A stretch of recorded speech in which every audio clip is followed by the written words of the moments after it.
ఈ రోజు వరంగల్ జిల్లా నర్సంపేట నియోజకవర్గంలో భారతీయ జనతా పార్టీ నర్సంపేట జనసభ బీజేపీ పార్టీ నాయకుడు రేసు శ్రీనివాస్ అధ్యక్షతన జరిగిన సమావేశం. టీఆర్ఎస్ ఎంపీ కవితకు మనుకోట పార్లమెంట్ బీజేపీ అభ్యర్థి ప్రొఫెసర్ అజ్మీర సీతారాం నాయక్ మాట్లాడుతూ టీఆర్ఎస్ ప్రభుత్వం నాకు ఎమ్మెల్యే సీటు ఇవ్వకుండా అన్యాయం చేసిన విషయం మీకు తెలుసు. టీఆర్ఎస్ ఎంపీ కవితకు ఓటు వేయొద్దని తెలియజేసినారు. బీజేపీ పార్టీ నుండి పార్లమెంట్ ఎన్నికల్లో నిలబడ్డ నాకు కమలం గుర్తుకు ఓటు వేసి అధిక మెజార్టీతో నన్ను గెలిపించాలని ప్రజలను కోరుతున్నారన్నారు. ఈ జనసభకు విచ్చేసిన ముఖ్య అతిథిగా పుష్కర్ సింగ్ ధామీ ఉత్తరాఖండ్ ముఖ్యమంత్రి మాట్లాడుతూ రైల్వే ఆధునీకరణ చేసి కొన్ని వేల కిలోమీటర్లు నేషనల్ హైవేలను అభివృద్ధి చేసినారు. పేద మహిళలకు ఉచితంగా ఉజ్వల యోజనలో భాగంగా లక్షల గ్యాస్ కలెక్షన్లు, వ్యక్తిగత మరుగుదొడ్లు నిర్మించినారు. 5 సంవత్సరంలో ఉచిత బియ్యం పంపిణీ చేసిన ఘనత బీజేపీ ప్రభుత్వంది అన్నారు. ములుగు జిల్లాలో సమ్మక్క సారక్క గిరిజన యూనివర్సిటీ నెలకొల్పి చదువుకునే వారికి మీ ప్రాంతంలో చదువుకునే విధముగా అవకాశం కల్పించిన నరేంద్ర మోదీకి ధన్యవాదాలు తెలుపుదా. ఈ కార్యక్రమంలో హాజరైన పోలీసు అధికారులు శాంతియుతంగా బందోబస్తు నిర్వహించడం జరిగింది.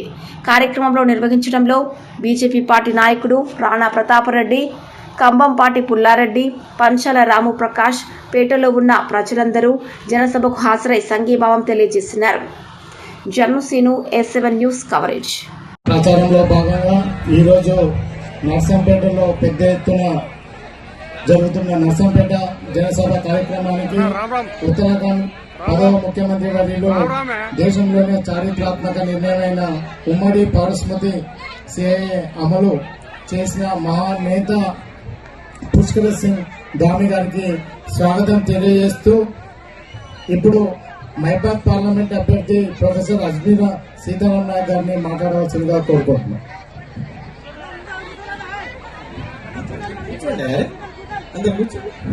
Please please take your seats. ఎక్కడ అక్కడ కూర్చోండి ప్లీజ్.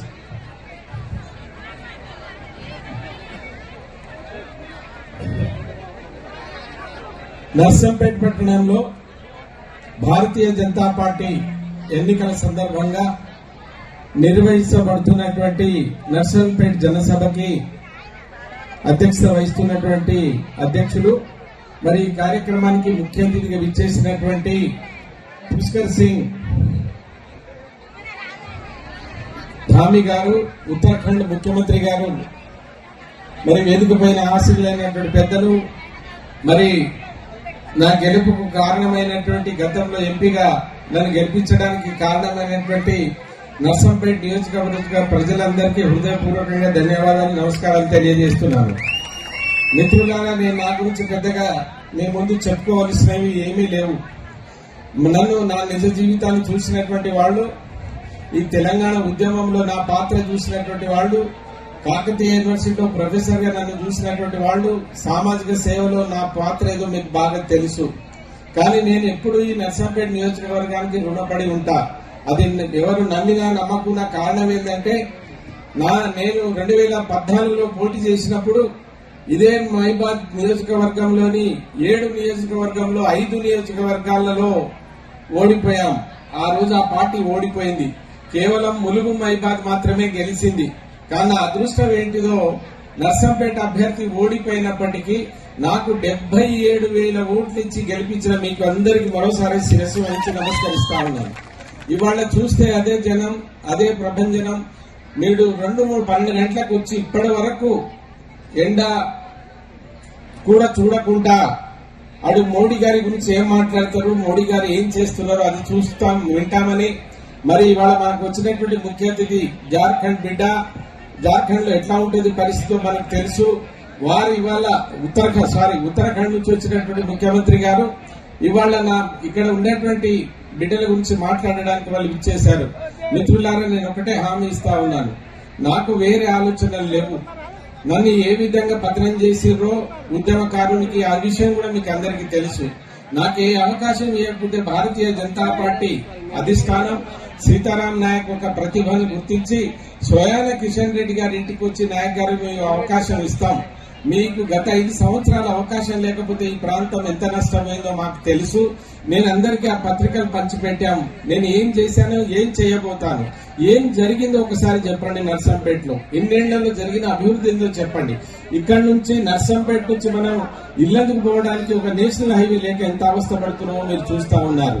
అదే విధంగా పాకాల 13వ శతాబ్దంలో కట్టబడినటువంటి పాకాల చెరువుకి ఇప్పటి వరకు మహాదర్శ లేదు. కట్టబందికి పోవటానికి కూడా వెళ్ళేటువంటి పరిస్థితి ఉంది. మరి నేను మీకు హామీ ఇస్తా ఉన్నా, నాకు అవకాశం లేదు, నాకు వేరే ఆలోచనలు లేవు, నాకు ఫ్యాక్టరీలు లేవు, నాకే భూ కబ్జాలు లేవు, నేను ఎక్కడ ఏమి చేయను. నాకు అవకాశం ఇస్తే మీకు సర్వీస్ చేస్తానని మీకు చేతులెత్తి నమస్కరిస్తా ఉన్నాను. ఎందుకు వేస్తారు కేసీఆర్ కి మళ్ళీ ఓటు? ఆ కవితకిచ్చి ఏం చేస్తారు? అది మలినమైతుంది ఆ ఓటు. ఏ అభివృద్ధికి ఆకాంక్షిస్తుందో మీరు ఒకసారి చెప్పండి. వాళ్ళు ఆ కేంద్రంలో లేరు, రాష్ట్రంలో లేరు. ఏం చేస్తారో ఒకసారి ఆ అభిమానులను నేను కోరుతా ఉన్నాను. మరి మా బలరాం నాయక్ సంగతి మీకు తెలుసు. నోరు ఇప్పితే ఆయన ఏం మాట్లాడతారో ఎవరో తెలియదు. ఓటు వేయకపోతే తీసుకుపోయి తెలంగాణ ఆంధ్రలో కలుపుతా అంటాడు. ఏం కలిపినా అక్కడ కేంద్రంలో ఉన్నావు, ఇక్కడ ఉన్నావు, చేసిందో రెండు చూపెట్టరాదు, పనులు లేదన్నా. నేను మోసే అంత వర్క్స్ ఉన్నాయి మోడీ గారి నాయకత్వంలో. అది ప్రాంతీయ పార్టీలో ఉండి మోడీ గారి దగ్గర అన్ని పనులు చేసినటువంటి రామప్ప తీసుకొచ్చింది వాస్తవమా కాదా? గిరిజన యూనివర్సిటీ తీసుకొచ్చింది వాస్తవమా కాదా? జాతీయ రహదారులు తీసుకొచ్చింది వాస్తవం. ఏమున్నా నాయే ఉన్నా. ఇక్కడ కూడా మీ ప్రతి ఊర్లో ఒక సోలార్ లైట్ ఉంది అంటే సీతారాం నాయక్దే ఉంది. అది ఇది వాస్తవమా కాదా మీకు చెప్పండి దయచేసి అని నేను మరీ కోరుతున్నాను. ఎన్నికలు కేవలం మోడీ గారి పేరు మీద నడుస్తున్నాయి. ఇక్కడ సీతారాం నాయక్ ఏం చేశారు, ఇంకెవరు చేశారు, ఏం చేశారని కాదు. ఈ దేశము తలరాత రాసేటువంటి, ఈ దేశ ప్రజల యొక్క భవిష్యత్తుని నిర్ధారించేటువంటి ఎన్నికలు ఈసారి జరుగుతున్నటువంటి ఎన్నికలు. ఆ ఎన్నికలలో కేవలం మోడీ మోడీ మోడీ మోడీ గారని తప్ప ఇంకొక ఎక్కడ వినబడతలేదు. మీరు ఇంట్లోకి వెళ్ళి తెలియకపోతే అమ్మలని అడగండి, మన అమ్మలని ఇంట్లో అడగండి.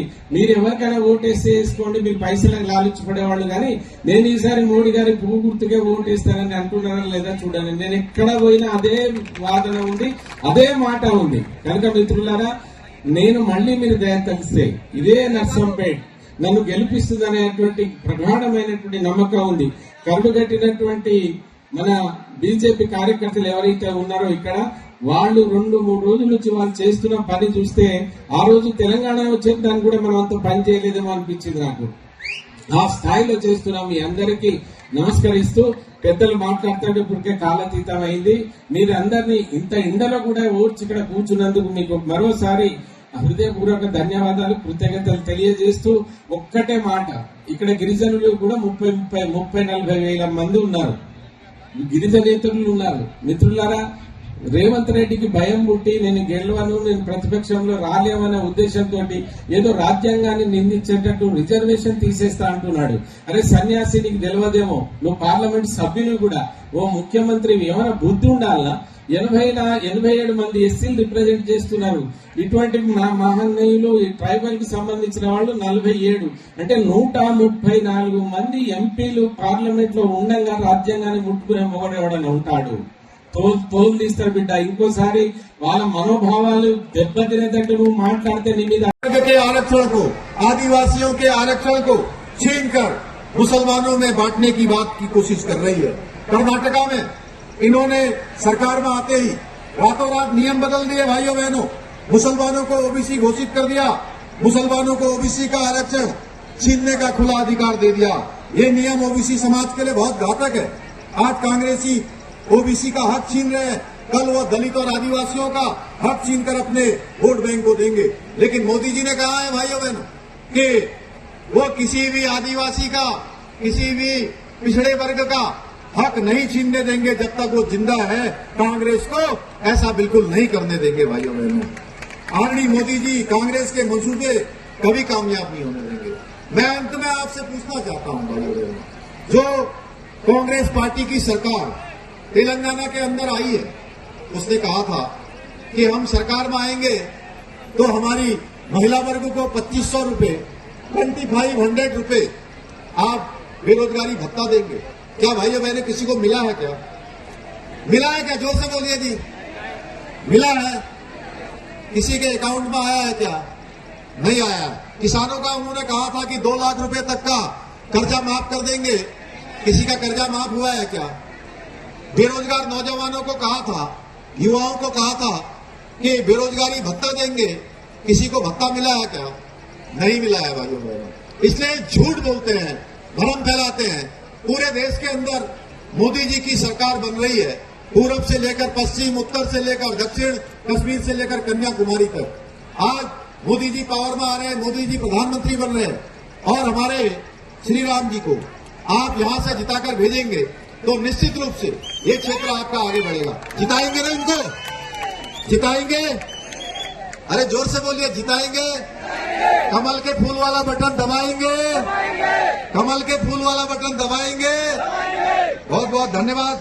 मुझे पूरा विश्वास है कि आप एक क्षेत्र के आगे के क्षेत्र को आगे बढ़ाने के लिए, यहाँ के डेवलपमेंट के विकास के लिए आप हमारे यहाँ के प्रत्याशी प्रोफेसर अजमीरा सीताराम नायक जी को विजयी बनाकर आदरणीय प्रधानमंत्री मोदी जी को तीसरी बार प्रधानमंत्री बनाने में अपना योगदान देंगे।